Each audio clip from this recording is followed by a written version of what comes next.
Good afternoon. Welcome back to my garden. It has been a minute since I've been in my garden, recorded videos, anything. We just went through a huge week of high temperatures, like high of 103, kind of unusual for this area.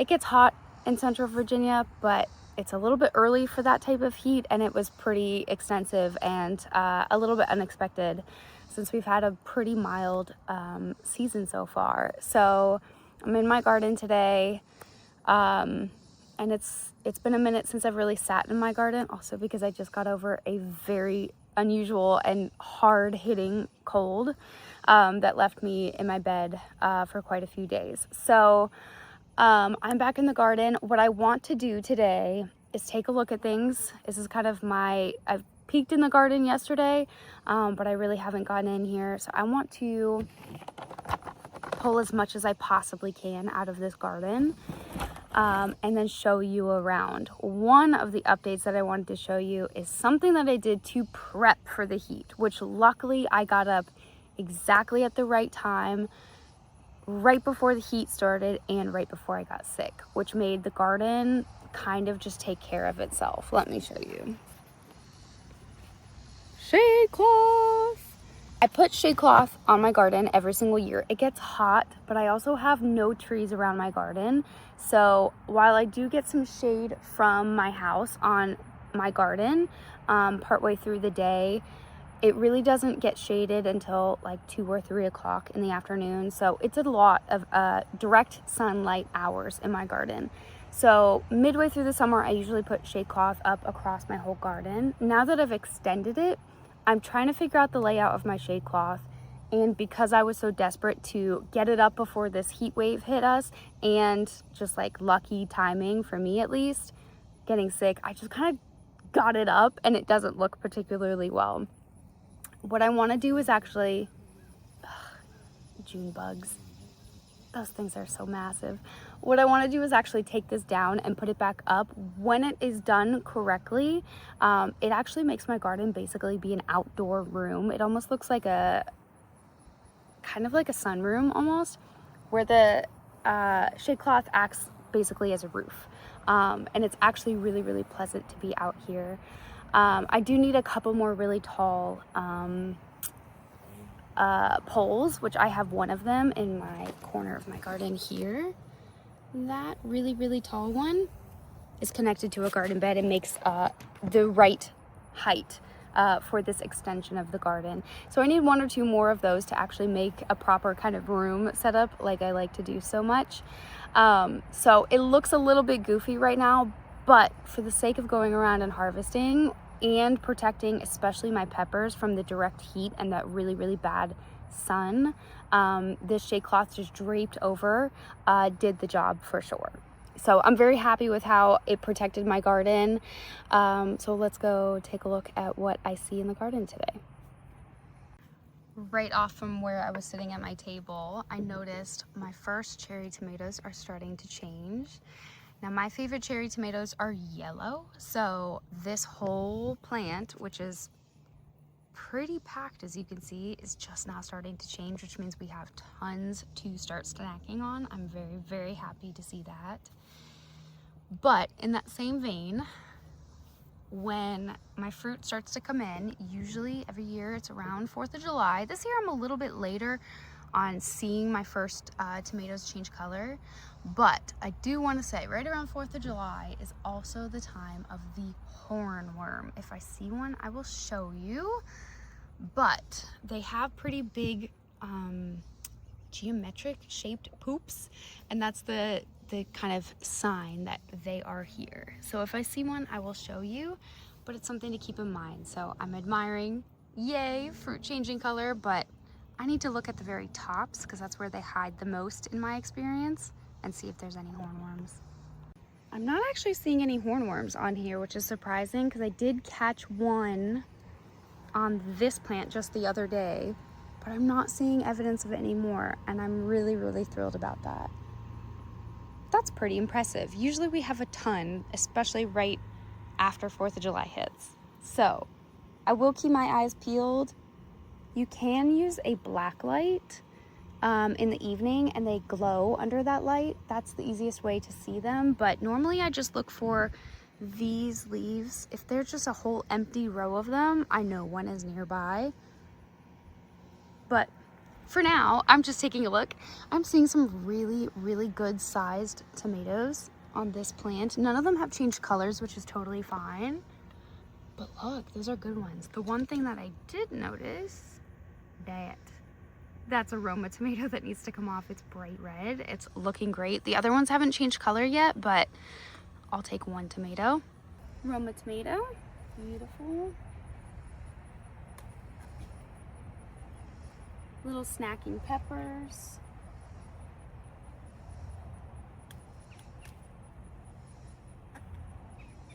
Cute. I am so obsessed with this plant. This is a fuchsia something. But look how cool those look. They always face downwards like that. But they look like velvet. It's such a cool texture of a flower. All right, to accompany that green basil, I also have a bunch of pretty purple basil. How pretty. And it dehydrates to kind of a almost black kind of color. And it makes for a nice kind of gothy seasoning that is so fragrant and so nice to use in cooking. Get a little bit more of that. I'll trim this bush back pretty heavily as well because I like it to get more bushy, and this heat isn't really the best for herbs, so beautiful. Works for the plant, works for me. We're getting to the part of harvesting that I was most excited about. I'm seeing a bunch of peppers in front of me and in the bed behind me. Here I'm seeing shishito peppers, which is kind of famously known for just being a perfect pepper for tossing in some oil in a very hot pan. And salt, pepper, super easy recipe. Blistering them, but cut a hole in them because people say that they explode. They've never exploded in my opinion, in my experience, but they are pretty big and have some hollow space to them, so I could see how they could explode, so keep that in mind. Some of these are on the smaller side, which I'm happy to keep on the plants. I'm going to get some of the bigger size ones. Cute! Alright, I kind of had to get in there for a second because there were some bean plants that were in my way, but I got a couple green beans out of figuring out what was going on in that back area of that bed. I got these shishitos, which I showed you. I'm seeing some paprika peppers starting to grow. Finally, my garlic and my paprika were the two things this year that I was most excited to re-up and get going again and refill my storage jars for the year. So I'm super stoked about that. Now I'm gonna transition you over to this this lump of shade cloth. So instead of trying to get like a roof of shade cloth over my pepper plants when the heat kicked in, all I did was toss one over this bed, and it has bamboo stakes in it, so it just kind of laid on top of these pepper plants. Now, pepper plants love the heat, don't get me wrong. They're really good at dealing with the high heats. They don't mind a little bit of dry soil. Like, they're not that sensitive in terms of like changes in temperature. However, what I will say is the peppers themselves can get sun scald. So if you see on your, especially big bell peppers, some soft areas on your pepper, it probably means it got an extended amount of sunlight directly on the skin of that bell pepper, and that can make them pretty much inedible. So I tossed this over these bell peppers to make sure that didn't happen and to preserve them. And look, I love bell peppers. I'm so happy at how these came out. Look at this ginormous one that is weighing down this whole pepper and is growing in the center of its plant. Ah! This one was growing between like 4 different branches, so there's some shaping in it that I love so much. Get away from me, bug. But check that out. That is so cool. That's a big bell pepper. Nice. I'm so excited. All right, in the basket. Gotta keep moving. It's very hot out here. Here's kind of a view into the pepper patch. There are big bell peppers all over in here. There's another really big one right there. There's one here. You kind of have to search around for them. In this patch right here, I have a number of different bell peppers. And I am currently doing an experiment between different bell pepper types.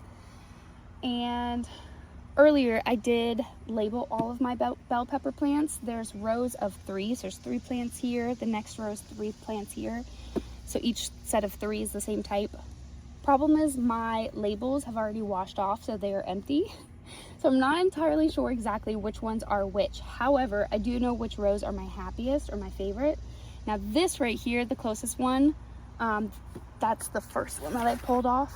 This one is the yellow monster bell pepper. And this was my favorite by far last year. And I was kind of using this as the marker for how good other varieties are. And I'll tell you, this one, the yellow monster, is definitely one of the most loaded plants with peppers. This one, I'm gonna have to go back to my old video and actually go see what type this one is, but this one is also massive. I'm very happy, but it's very comparable in size and everything else. So I gotta go find out which one that is. Very happy with that so far. I don't want to pull all my pepper plants or all my peppers off the plant, just the really, really big ones. I like green bell peppers, actually quite a lot. I don't really need them to change color, but I want to get the big ones and then let the ones that are still clearly developing, like this one down here, to get a little bit bigger. I don't need a ton of bell peppers all at once, but I do like cooking dinner with them, so I'll grab maybe a couple more and then let the rest do what they're doing. Okay, I got a couple more. You can tell the difference between some of the different types. This, at least one of these, if not both of these, are the French bell pepper doe de something. I don't know how to pronounce it. I forget how to pronounce it every time and I forget to look it up. But these ones on the plant are consistently long and kind of large like this. A very good size to use, especially if you like long strips of bell pepper, if that's kind of how you like to cook them. There's another type, and this one's not King of the North. I know that. It's not the French one. It's not Giant Bell, or the yellow monster rather. So I don't know exactly which one this one is, but this one's much more small and squatty. I was trying to grow all large varieties, like ones that are called giant, or something to that effect. I don't know what kind this one is, but last time I tried this one, it was the most crunchy and one of the most good tasting bell peppers. And this is how my son eats it, so this is how I'm gonna eat it.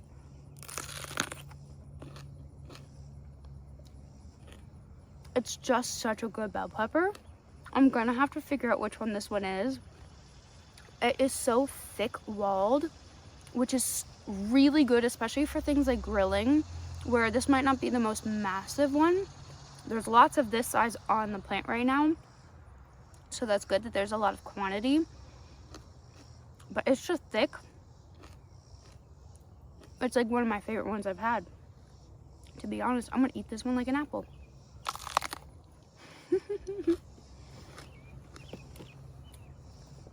So yeah, I'm getting a lot of variety of bell peppers this year. So far my experiment is going really well. I'm really enjoying it. My winner, as always though, so far at least, this one, whatever this is for taste, this one for size, for sure. Also, as I've been going around my garden, I've been harvesting beans because I've scattered bean plants all over my whole garden. There's no rhyme or reason to where I put them. I just kind of put them everywhere. Also, check this out. This is a tomatillo plant I did not mean to plant, but here it is. And look, I did start some tomatillo plants in cups, but one of those seeds made it into a bell pepper seed start cup, and I just left it, even though it's kind of squished together. So this one is just growing on the side, out the side, I should say, of my bell pepper bed right here, and I'm just trimming any branches that are going inward. I just trim them off completely because this is a very large plant already. So that's kind of cool. And then I, a number of weeks ago, put some of those stems that I was cutting off over here. So now I have another plant growing out of a different bed, just for some variety. These ones are not actually putting off fruit yet. I see flowers, but I don't see the actual like husks growing. The other ones do have some, so just a little interesting experiment since I've never grown them before. Put them in a couple different places. But I did, while I was just checking out the tomatillos, just to like check out how they're doing, I saw something I was not expecting to see so far, and I'm like, so excited. Spicy peppers. I see some red, or about to turn red, fully red, cayenne peppers. And I'm so stoked. I was not expecting to see that. This plant is absolutely loaded. Now I will say this plant is thirsty, and I can see that because there's definitely some wilting. I wanted to, before I pick any of these, give this whole bed a really good water, and I might even water it twice today because this is dry. There's almost no shade cloth on it, and I see some wilting, so I kind of want to take a little extra care of this bed today. Some of them are looking a little dry even on the plant. That is so cool. I'm so excited about that.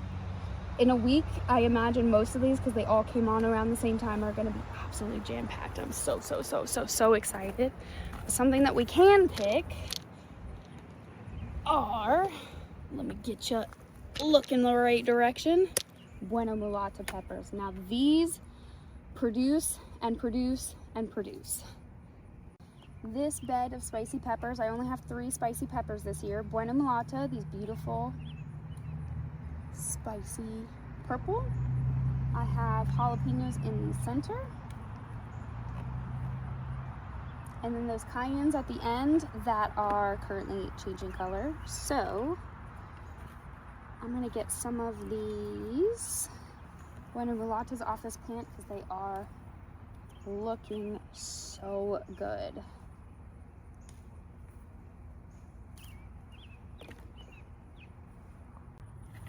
All right, this is what I got out of that. That is a lot of peppers. There's still plenty on the plant. I can keep growing.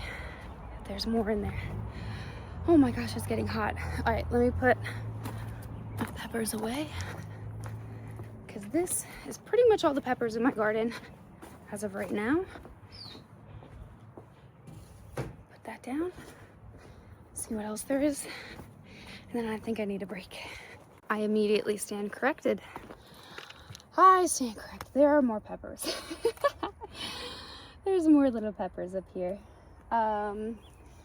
These are the Carmen F1. This one folded up kind of funny in a funky shape. Normally they're a lot more elongated. Stick this in here. They tend to look more like, this is a great one, this. This is one of my tried and trues for sure. This Carmen F1, I can't find seeds for, but I do find it at my a farm nearby that does started plants, and I've really enjoyed it. This one I got as a started plant. This is the Islander, and it's a purple pepper. They always end up pretty thin walled, like you can kind of squeeze it and feel how thin it is, but it's purple and it's cute. So got one of those this year, and I think there's a couple jalapenos in the back that I can pick off. Otherwise, I think I leave the smaller peppers on here and they can keep growing. These jalapeno plants in the back that I got as starts, because I started all the ones in the other bed from seed. Started plants sometimes just do so well, just because they have such a nice head start. I really do like having some started plants of kind of my tried and trues, just in case my seed starts rather, don't do the best. This year, they're both doing really well. My goal is to be flooded in jalapenos, because that's exactly what I want. I've got some beans that are hiding in here that I'm gonna pick. While I'm here, check out this super cool plant. Gosh, I love this thing. I got it. Oh, two things to check out. That's my garden spider. Hi, buddy. This I got from a plant store, and I'm so obsessed with it. It is so bizarre looking. It's just growing pink cotton balls. They feel like a caterpillar. They are so bizarre, so lovely. That is so cool. I'm gonna get that every year from now on. I think that is the most fun plant. All right, it's too hot. I'm running out of steam. Let's pick some beans, get them in, and then I'm gonna go inside and drink a whole lot of water.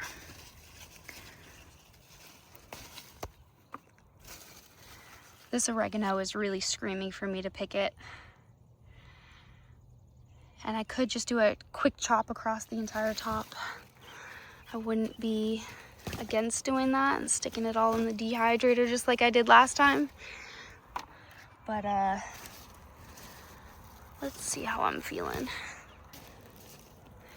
I will snack on some of these and make some of these for dinner.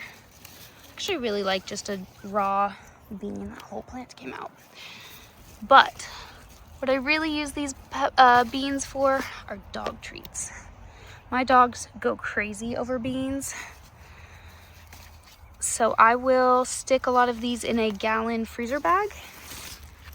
Stick them in the freezer when I need a dog treat to call my dogs in from running around outside. Use one of these, it's healthier. It saves me money. These beans are fantastic for soil. The plants themselves, the roots, are just good to compost in the soil. So I plant a lot of bean plants for those reasons. It's good for my garden in the long run. My dogs get a treat out of it. I get to grow something colorful and fun. And everyone benefits out of it. There's a lot of these things. Nice. All right, so a couple things that I want to harvest before I am done for the day. Let me get you tall real quick. Are these beans that are on my trellis, which are doing great. Soon to be dog treats, because some of these are really massive. When they get to be like, they should be about like this. They end up being massive like this. This is fine for dogs to eat. My dogs love them. Bigger the better. So I will still harvest all of these. There are some on this side of the trellis and on this side. I really love growing climbing green beans because they just go forever.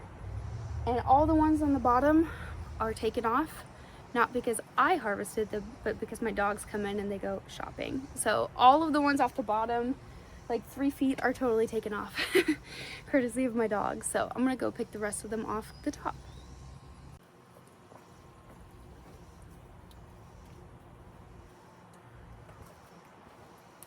I brought my other green beans inside already, just because it was so hot. I feel like all my produce was just baking. So I have a new container. Let's see how much I can fill up of this new container that was empty when I started.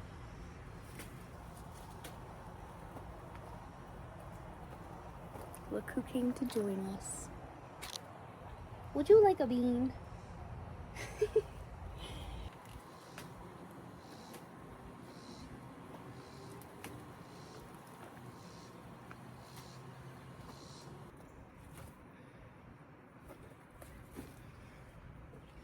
Oh my lord. That's a lot.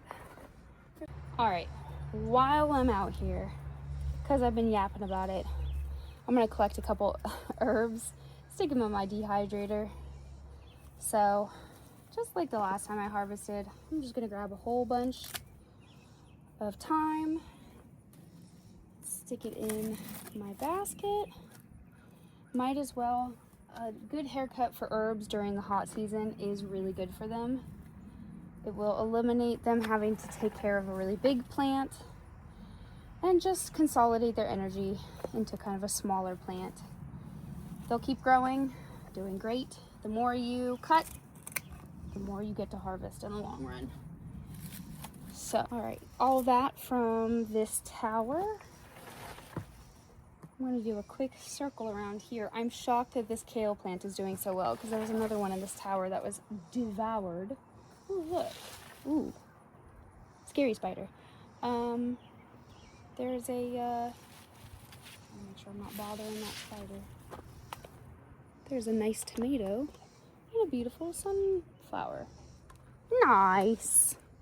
All right, I'll take you over here. We'll grab some more thyme, grab the oregano, and then I promise we're gonna go inside because it's getting hotter and hotter. This plant already has a couple little flowers on it, which means it is definitely getting hot for this plant. And I will trim a whole lot of this off, just like the other plants. Hello. Including those flowers. It's totally fine to harvest the flowers. You want to make sure your plant is not all flowers because it means it's going to seed. It's sending signals, you know, at that point that it's too hot. It's trying to create flowers to create new seeds. So it might not taste the best once it's like completely covered. This only has a few flowers on it, so it's just kind of starting to send those signals. So it's kind of the perfect time for this haircut. That is wonderful. Oh my gosh, this smells so good. Gosh, I love thyme. Ah, it's so nice. All right, last thing on the docket, oregano, and then we're done. All right, y'all, got my beans, oregano, nice big basket of it, and then a very, very full basket of thyme. I've got my other stuff upstairs. I'll show you everything that I pulled out of the garden today. So just give me 1 second. Let me go inside, cool down. I'll show you what I got. All right, y'all, here is the harvest. All of this. It's shaped up to be a very green and purple harvest, exactly how I like it.